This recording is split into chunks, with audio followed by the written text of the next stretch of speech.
Parte 21. Lendo o finalzinho da parte 20.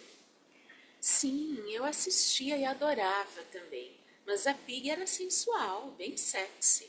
Era uma porquinha bonitinha. Exato, mas ela se invocou com seu peso e queria perder gordurinhas a todo custo. Se tornou obsessiva. Só que os pais dela se invocaram e não queriam um namoro com um músico sem futuro. Conheci ela num bar onde Orlando, um amigo escritor, reuniu uma turma para lançar um novo livro. Cheguei cedo e nem o dono da festa havia chegado.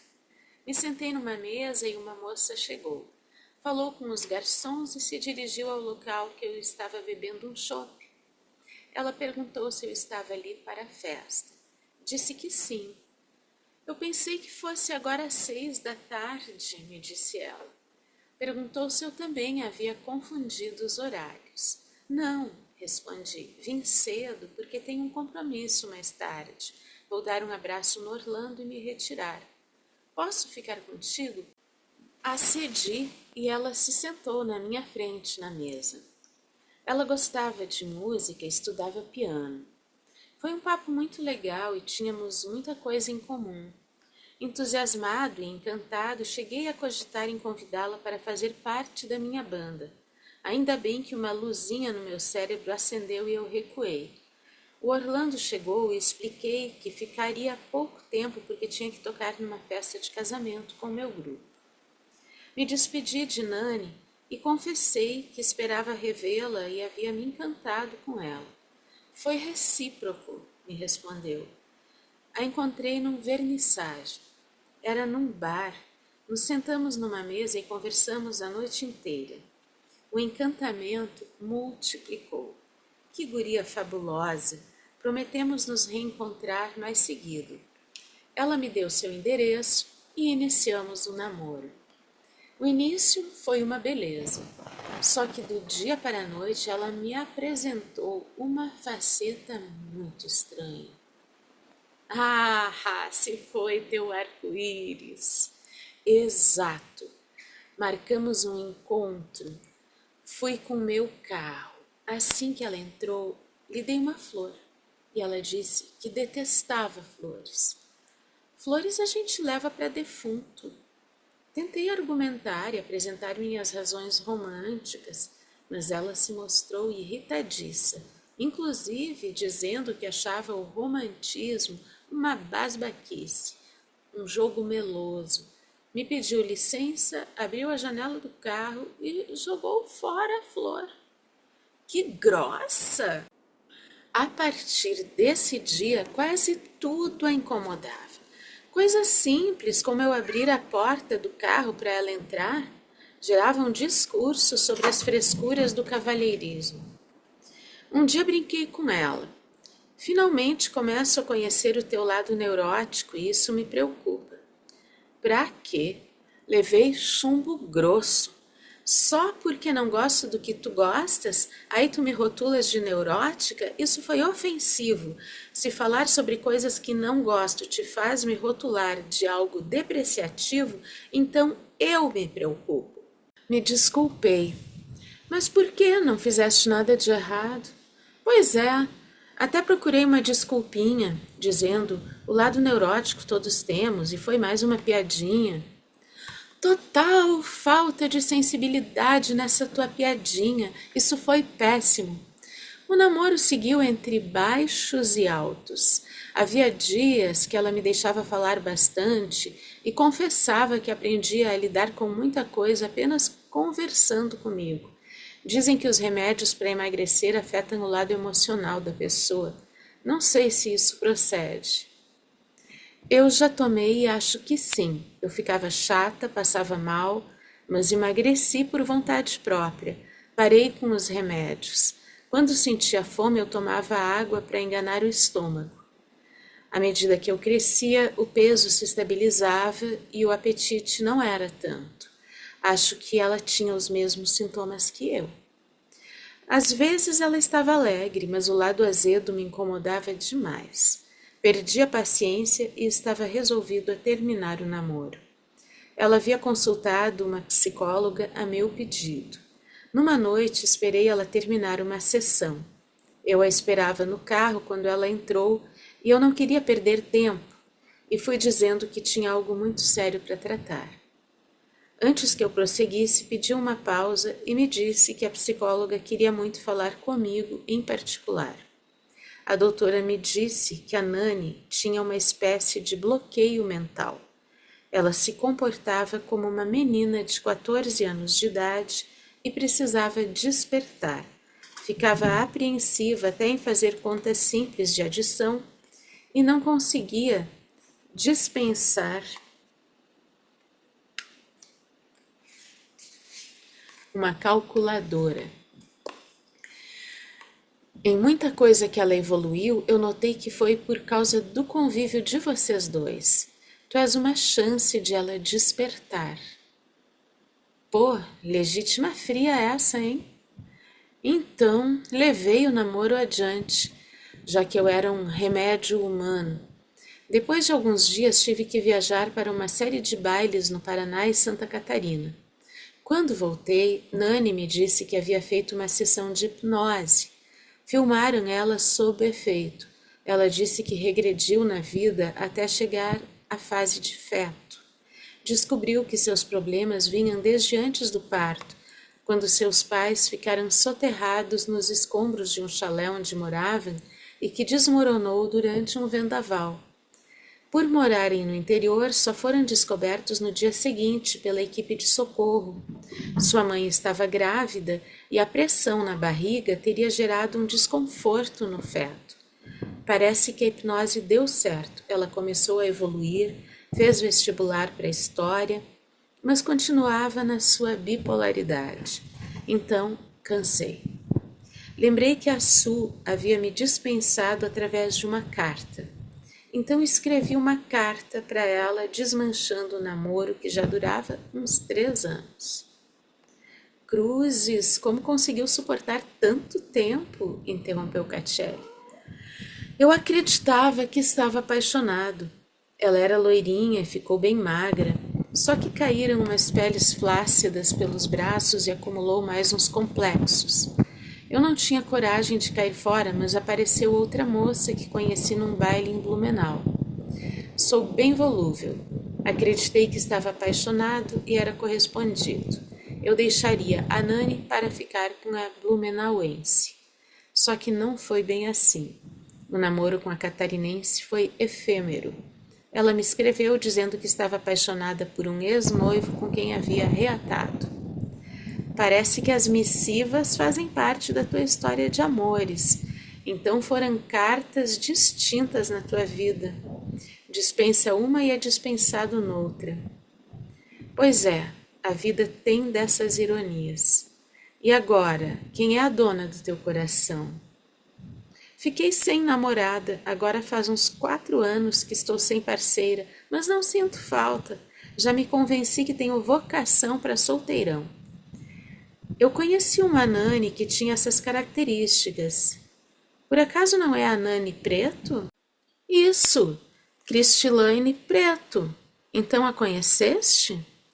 Meu Deus, que mundo pequeno. Este mundo é um ovo. Sim, era bipolar mesmo. Tomava lítio. Com o remédio era até suportável. Sem o remédio, queria até briga. Uma vez se agarrou com uma amiga, a Valquíria, que era uma colega nossa que não era bonita. Como foi essa briga? A Valquíria também era uma chata. Era feia, mas se julgava a boa, a gostosa. Andava sempre com roupas chamativas e sexys. Um dia ela se invocou com a Nani, dizendo que ela dava muita abertura para os malandros. Pra quê? Era o dia que a Nani não havia tomado lítio. Que tu queres que eu faça, minha querida, se os homens me acham bonita, gostosa e boazuda? Deixo-os usarem o verbo que quiserem. Adoro elogios, respondeu Nani. Ah, mas eu me valorizo, quis se vangloriar a Valquíria. Quando eu sinto que vem com conversa mole, querendo me cantar, eu corto de cara. Vai te catar, meu. Comigo não tem essa de bater o levou. Aqui é mais caro, vai dormir no teu puleiro. Dava para ver que o sangue da Nani ferveu. Ficou vermelha. Puleiro, tá me chamando indiretamente de galinha? Nem vem com esse papo, tu não és difícil, tu é feia, pô, e ninguém te canta por isso, e vem com esse papo de difícil, tá louca pra dar e fica com ciúmes, porque tem quem queira nos comer e tu só fica na siririca. Antes feia do que puta que nem galinha. Antes puta que frustrada, recalcada, e galinha é a puta da tua mãe. E se agarraram pelos cabelos, caíram no chão, levando cadeiras e mesas. Foi um escândalo. Tivemos que pedir ajuda para os homens para apartar as duas. Na hora foi tenso, mas no outro dia a gente se lembrava da briga e caía na risada. Pois agora vou te surpreender um pouquinho mais. Valquíria é a irmã do Grace, que pressionou para eu terminar com a Susana. Não brinca. Sério? Sim. E tem mais, nos damos super bem. Não guardo rancor. Ela tenta me consolar, dizendo que eu fiz bem em não me casar com a irmã dela.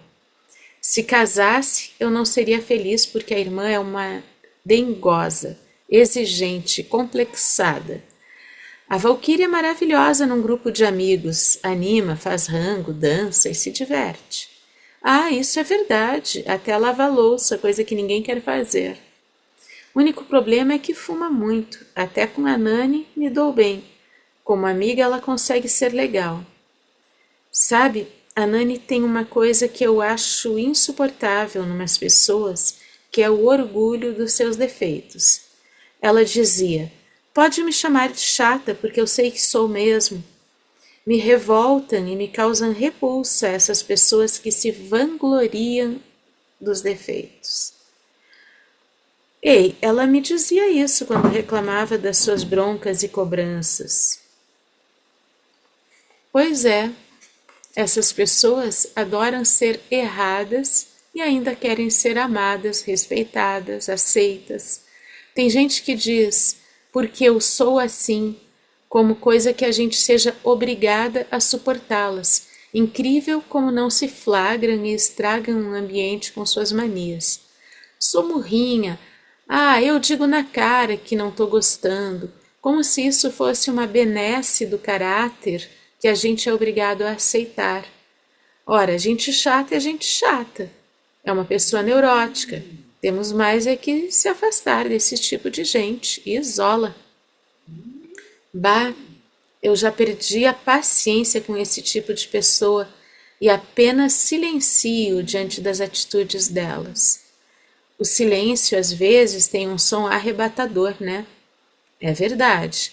Meu guru, um sujeito maravilhoso que conheci, que se chama Amaury da Luz, sempre me dizia, o silêncio é a melhor resposta para a ignorância obtusa. Interromperam a conversa com a chegada dos tios. Novo capítulo, chimarrão e trago de butiá. Alguns dias depois, Luiz Mário visitou a mãe e teve uma surpresa. Adivinhe quem veio me visitar, informou a mãe alegre. Pois aquele ordinário do velho Zé Maria veio me ver. Trouxe o dinheiro da pensão e até mais um pouco. Ficou a tarde toda, nem parecia o mesmo homem. Tomamos chimarrão, jogamos conversa fora, e quando se despediu, disse que se eu precisar de alguma coisa ele pode me ajudar, desde que esteja ao alcance dele. Não é um velho safado? Acho que está arrependido das maldades que fez na vida. No mínimo está com medo de morrer em pecado e ir para o inferno. As pessoas ruins são assim. Se apegam nos santos quando sentem que está na hora de prestarem contas com São Pedro. Eu não preciso, já conheci o inferno aqui na terra. Deus não vai ser injusto comigo. Quando morrer, sei que vou para um lugar melhor. Não preciso nem rezar mais. Ao terminar de dizer isso, a velha assumiu um ar de tristeza. Luiz Mário passou a tarde com a mãe. Sentiu que a velha estava feliz por aquela visita inesperada.